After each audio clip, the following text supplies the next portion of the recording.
You ever just feel it? That constant hum of modern life? It's like a low-level static that just leaves you feeling tired, kind of disconnected. Well, what if that feeling isn't just you? What if it's the result of a really, really long historical journey? A journey away from something fundamental? Let's get into it. So our story really starts with this one big idea, the Logos. Now, don't think of it as a person or some kind of god.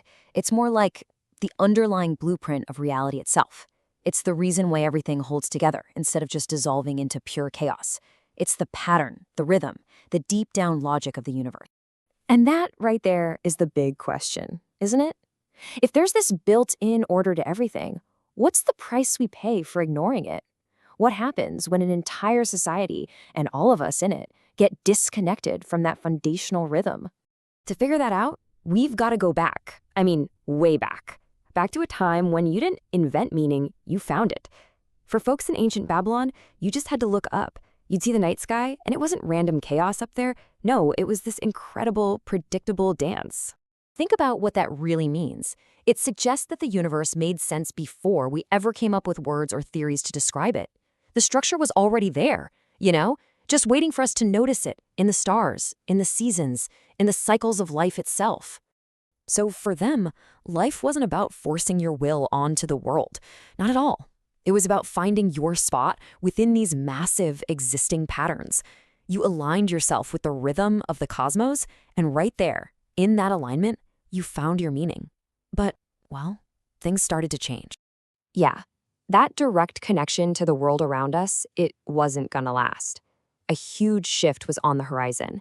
The source of order started to move. It moved from the heavens, from nature, and into the halls of power.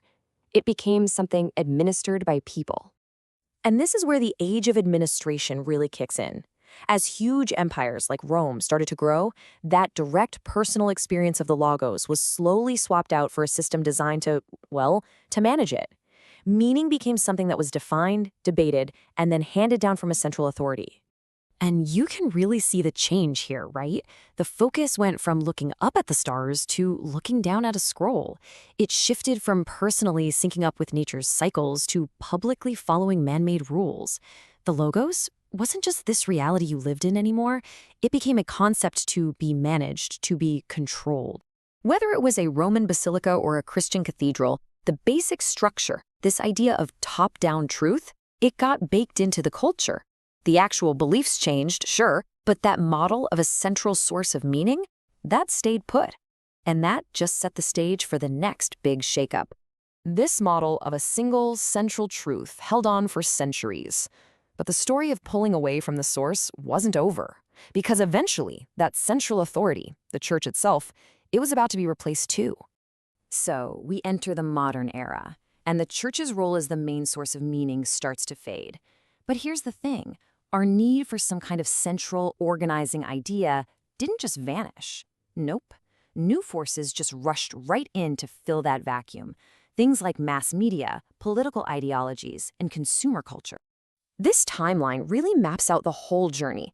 We went from finding order in nature to having it defined for us by law and doctrine to having it dictated by mass ideology.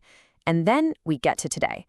A world where that central source has just shattered into a million tiny competing digital pieces. And this brings us right back to that feeling we talked about at the beginning. This isn't just some abstract history lesson.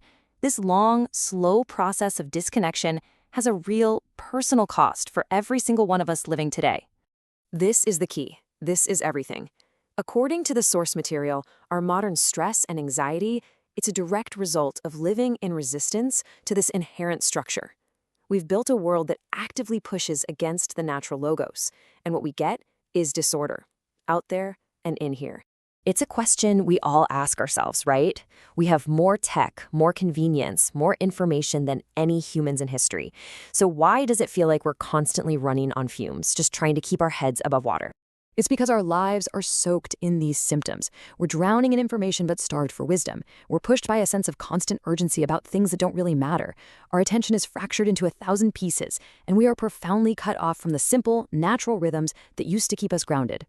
Okay, so if disconnection is the disease, then reconnection has to be the cure. It's about making a conscious choice to turn away from all that artificial chaos and start rediscovering the foundational rhythms of life that have been there quietly all along.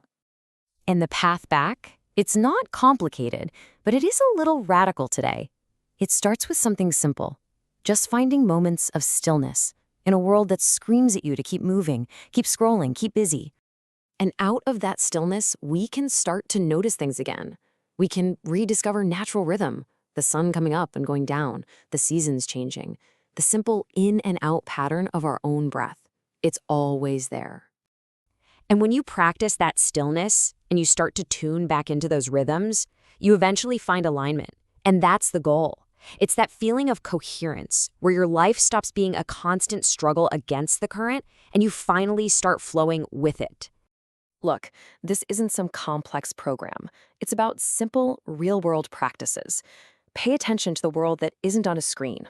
Intentionally create some space away from the noise and find small ways to take part in real physical rhythms. Go for a walk, share a meal with someone, maybe just water a plant. And that's really the question I want to leave you with. In the middle of all the noise and all the rush, what's that one simple, grounding thing that connects you back to the logos, to that quiet, enduring order of things? Where do you find your rhythm?